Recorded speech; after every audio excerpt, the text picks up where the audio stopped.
Now listen closely, because what I'm about to share is not about playing games with people. It's about understanding the deeper forces that govern human connection. There is something powerful about absence. Not the kind of absence born from anger or resentment, but the kind that emerges when a person returns to themselves. When you stop chasing, you are not losing power, you are reclaiming it. Most people believe that love must be pursued aggressively, that attention must be maintained constantly, but this belief often comes from fear. And fear, when it drives your actions, pushes others away rather than pulling them closer. Human beings are not only conscious creatures. Beneath everything we say and do lies the unconscious, a deeper layer where real emotions, desires, and attachments are formed. When you are always present, always available, always reaching out, you leave no room for the unconscious to work. You remove the space necessary for longing to grow. Think about it. When something is always within reach, the mind begins to take it for granted. But when that same thing is no longer constantly present, the psyche begins to search for it. It begins to ask questions. It begins to feel the absence. And in that absence, emotions that were once silent begin to rise to the surface. This is why stepping back is not weakness. It is a form of psychological truth. It allows the other person to meet themselves without your constant presence filling the void. And in that space, they begin to recognize what you truly meant to them. But this only works if your absence is real. If you withdraw only as a strategy, if inside you are still desperate, still waiting, still dependent, the energy remains the same. People sense that. The unconscious communicates far beyond words.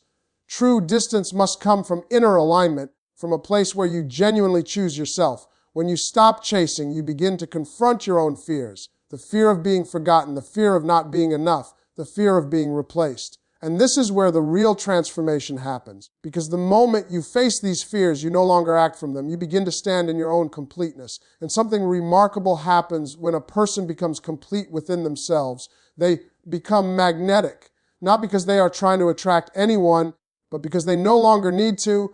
There is a quiet confidence in someone who is not seeking validation, who is not trying to force connection, who is simply being. This is the paradox of human relationships. The more you chase, the more you push away. The more you let go, the more space you create for others to come closer. Silence, in this sense, is not empty. It is full. It carries weight. It invites reflection. When you are no longer there to explain yourself, to reassure, to remind, the other person is left alone with their own thoughts. And often those thoughts begin to circle back to you. They remember your presence, your energy, the way you made them feel. And because you are no longer there, those memories gain intensity. Absence sharpens perception. It brings clarity. But again, this is not about control. It is about truth. You are not stepping back to make someone suffer. You are stepping back to restore your own balance. And in doing so, you allow the relationship, whatever it is, to reveal its true nature. If someone truly values you, your absence will not push them away. It will pull them closer. It will make them realize what they overlooked. It will awaken something within them that your constant presence could not. And if they do not come back, if they do not feel that absence, then you have learned something equally important. You have learned where you truly stand, and that knowledge frees you from illusion. Because chasing often comes from illusion, the illusion that you can convince someone to feel something they do not feel. But real connection cannot be forced. It must arise naturally from within both people. So when you choose to stop chasing, you are choosing truth over illusion. You are choosing self-respect over fear. You are choosing depth over surface, level attachment. And in that choice, you transform not only how others see you, but how you see yourself. Remember this, the right people do not need to be chased. They respond to authenticity, to presence, to inner strength. When you embody these qualities, you do not have to run after anyone. Those who are meant to be in your life will feel it, and they will come to you. So step back, not as a tactic, but as a return to yourself. Let silence speak where words have failed. Let absence reveal what presence could not. And trust that what is real will always find its way back to you. True absence creates emotional gravity when it comes from self-respect, not manipulation. This idea goes far deeper than simply stepping back or trying to make someone notice you. It is rooted in the way human beings perceive value, connection, and emotional energy. When a person chooses absence from a place of self-respect, they are not attempting to control another person's feelings. Instead, they are honoring their own worth, and that shift alone changes everything. When you constantly give your time, attention, and presence without pause, you unknowingly teach others that your energy is always available, always accessible, and therefore easily overlooked.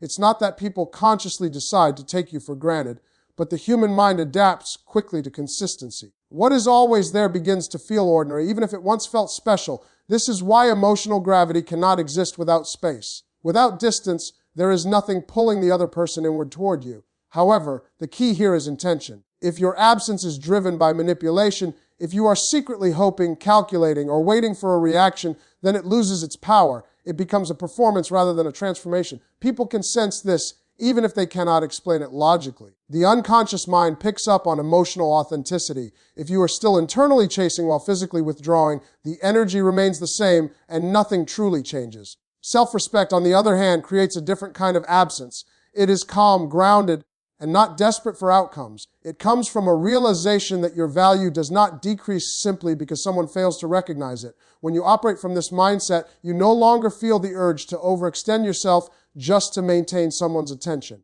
You begin to understand that your presence is something meaningful, not something to be given endlessly without reciprocity. This shift naturally creates emotional gravity. When you are no longer over-giving, no longer over-explaining, and no longer over-chasing, your absence begins to carry weight. The other person starts to notice the difference, not because you forced them to, but because the space you created allows them to feel it. It gives them room to reflect, to question, and to recognize what is no longer there. And in that space, something important happens. They begin to confront their own feelings without your influence guiding them. They may start to miss your presence, your energy, or the way you made them feel. But more importantly, they are now engaging with those emotions on their own terms, which makes those feelings more real and more powerful. At the same time, you are also transforming. You are no longer defined by how much attention you receive or how quickly someone responds to you. You are anchored in yourself.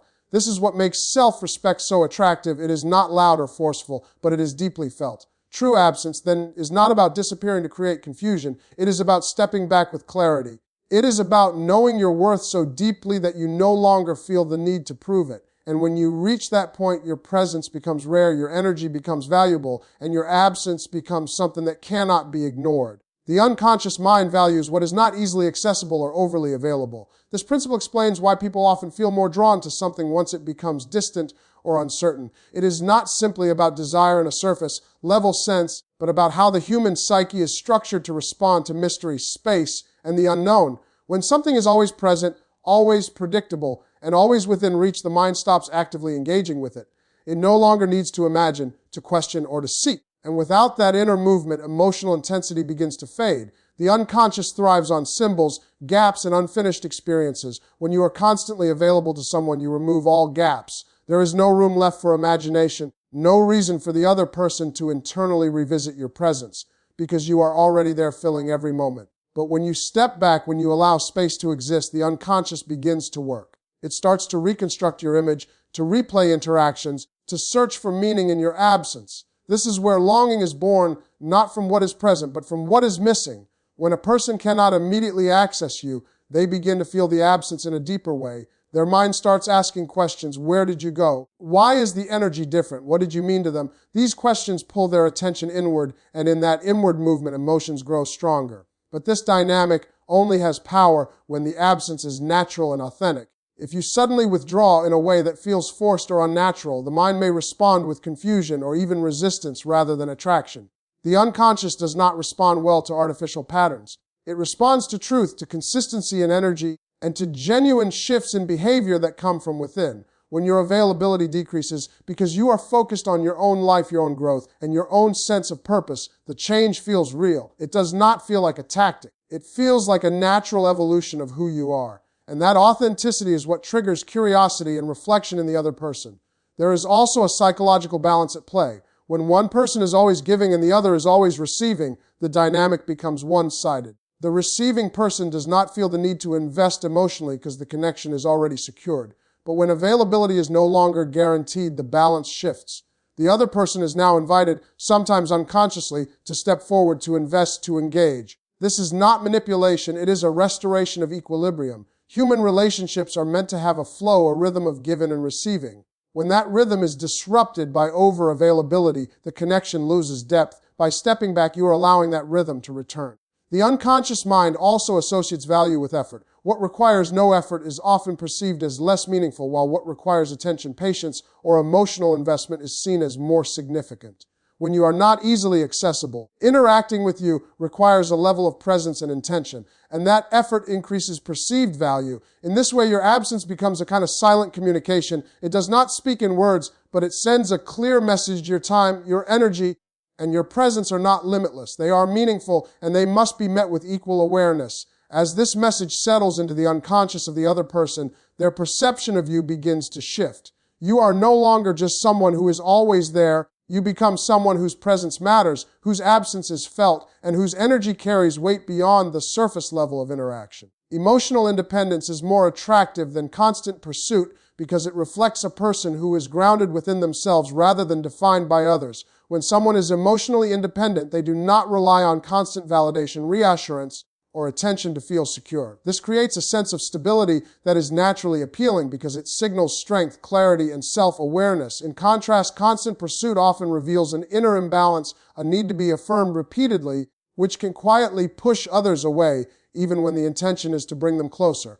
When you are always chasing, always initiating, always trying to maintain connection, you begin to place the other person at the center of your emotional world. Your mood may rise and fall based on their responses, their availability, or their level of interest. This creates pressure, not only within you, but also within the relationship itself. The other person can feel that pressure even if it is never spoken. It creates an unspoken expectation that they must fill a role in maintaining your emotional stability. Emotional independence removes this pressure entirely. It allows you to engage with others from a place of choice rather than need. You are not connecting because you feel incomplete without them. You are connecting because you genuinely value the interaction. This subtle difference changes the entire dynamic. It makes your presence feel lighter, more authentic, and more genuine. There is also a certain mystery in emotional independence. When someone is not constantly seeking attention or approval, they naturally create space around themselves. Others begin to wonder what occupies their mind, what drives their actions,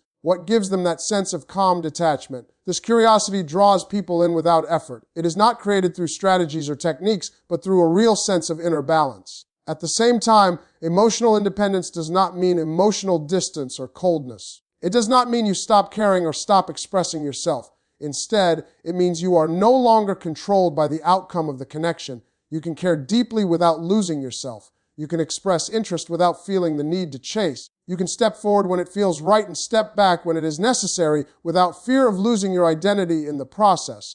This balance is what makes emotional independence so powerful. It allows relationships to develop naturally without force or pressure. It creates an environment where both people can choose each other freely rather than feeling obligated or overwhelmed. Another important aspect is how emotional independence influences perception. When you are not chasing, you appear more confident, even if you are simply being true to yourself. Confidence is often misunderstood as something loud or dominant, but in reality it is quiet and steady. It is the ability to remain centered regardless of external circumstances. And this kind of confidence is deeply attractive because it feels safe and reliable. On the other hand, constant pursuit can unintentionally lower perceived value. When you are always available and always trying to maintain contact, it can signal that your time and energy are not being protected. This does not mean you are less valuable as a person, but it changes how others experience your presence. Scarcity in a psychological sense often increases appreciation. As you develop emotional independence, you begin to reclaim your time, your focus, and your energy. You invest in your own growth, your own goals, and your own sense of purpose. This not only strengthens you internally, but also enhances how others perceive you externally. In the end, emotional independence is not about distancing yourself from others. It is about coming closer to yourself.